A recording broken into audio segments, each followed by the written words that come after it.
All right, guys, let's put a slick one on this old piece of pipe I had in the backyard for a little bit. And no other than our Slickman 716s, baby. And you know we got on our Woe Bros. But it's not enough just to have a quality shirt. And these bad boys are coming out soon. Some Slickman welding sleeves, son, to protect your arms, your body, and your sex appeal. Bam. All right, so we got a little 7018 root in there. Crappy little 7018 root. Now we're just gonna weld it out with 4.0 going at it first. About 140 amps, nice and slow.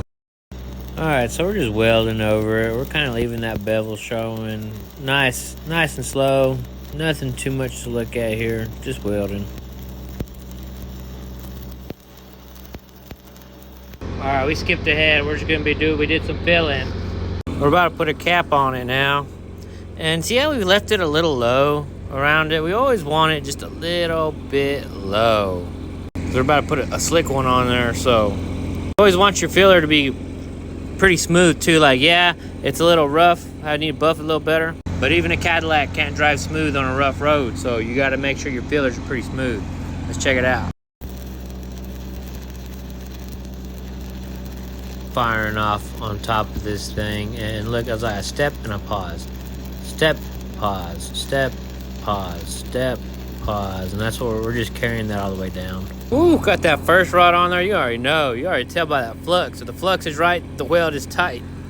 Look what we're putting this whole iPhone through to get this bottom shot. We're about to shoot this bottom. Remember the trick on this bottom, focus on it. Trick on this bottom. See, I left myself a fat bottom a long time ago when I welded that thing. Left myself a fat bottom so I could tie into it good. Right, check the precision where I strike this arc. Boom, right then and there. That's what you need to have if you're gonna be pipe welding. You can't strike outside them bevels. Bam, just right there and getting it. Now, another thing, and this is when this sleeve really comes in handy, is when you're welding the bottom of the pipe, you need to be patient. You need to wait.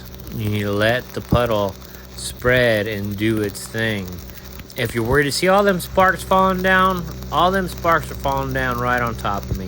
If I'm worried about getting burned, I'm not going to be able to weld that bottom comfortably. I'm not going to be able to do what I need to do. I need to be able to know, I need to know that my body is protected, I'm comfortable, and I can take my time welding the bottom of this. And that's all I'm doing is I'm touching both sides and I'm whipping it back and forth. And then we'll skip ahead. Okay, we're going to the bottom, and see, it's the same thing. Is I'm not rushing it. I'm letting it build metal. I'm stepping it. I'm touching both sides of the bevel. It's kind of really hard to see right here. I'm about to tie it in. You can kind of see the bottom of my rod. You see the top of that hump, and I'm just gonna step it up there. You just have to be comfortable. That's all you got to do when you're welding the bottom, is be comfortable. And watch when I step into where my boat ramp was, and I walk out the front of my puddle. I never drag it back. I always walk out the front of my puddle, just like that. And that's what she looks like all said and done. Hello. And if you want a pair of gloves that's going to last longer than your parents' marriage, Slickman 716, baby.